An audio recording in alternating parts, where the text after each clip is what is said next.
Hello there, beautiful people. Welcome back to the channel. Welcome back. How's it going?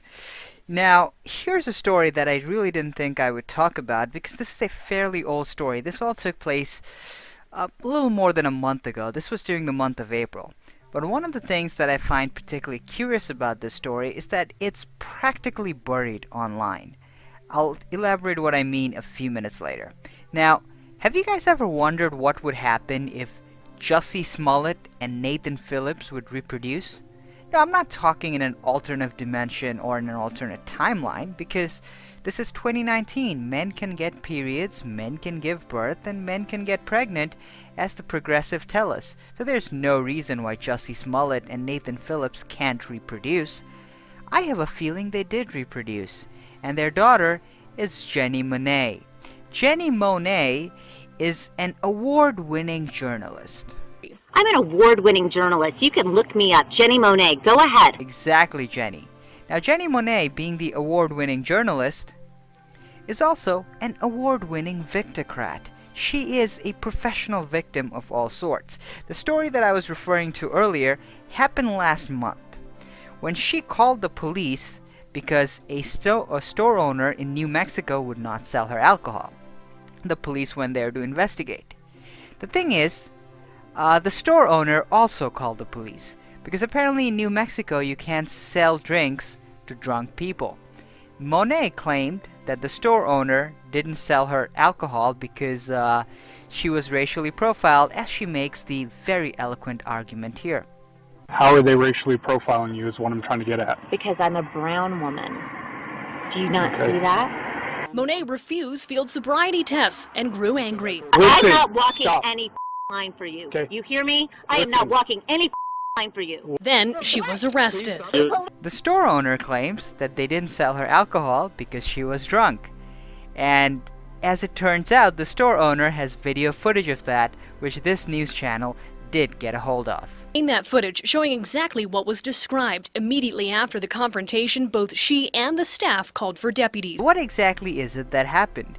After the police came over and the police realized that she was drunk and she would not cooperate with them, she got arrested. And while the police very delicately put handcuffs on her, she started shouting police brutality. Police brutality! You're spinning. Police brutality! You're It's you racist mother, you white supremacist. You're fucking a white male! You're a white man! You're fucking a white male! She's a victicrat on steroids, and also we need to remember she's an award-winning journalist. The fact that I'm an award-winning journalist and that I said that to these officers and that they didn't even run an ID check on me. Much like the case of Jussie Smollett, when the news actually broke to prove that Jenni Monet was making shit up, she kept holding on to her truth. What happened? I am one of a majority of people who are victimized by this kind of racial profiling that exists on a daily basis. Monet says she's hired attorneys. Neither was I drinking or driving at the time, and we're confident that the evidence that stands in my favor will vindicate me. And she threatened to sue us over this story. This is the case of Jenni Monet. Now, one of the reasons that this story did not blow up as much as Jussie Smollett and the Nathan Phillips is because, unlike the other two cases, with the Jussie Smollett case, it took several months, well, it took a certain amount of time for the police to recover video footage of the brothers actually buying the stuff themselves and the check. And with the Nathan Phillips, it took a few hours for people to figure out what the exact truth was. In this particular instance, the store owner already had the video footage because the store owner also called the police, so the media couldn't really run crazy with it.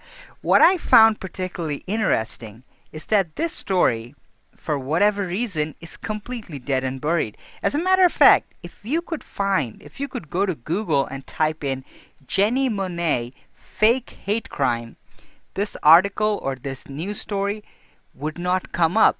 You'll get search results of Jenni Monet's website and so on. This story for some reason does not come up, and I don't think this is particularly genuine. I'm pretty sure this story, if exposed to the public, should get more clicks than Jenni Monet's website. Well, I don't know, you guys decide.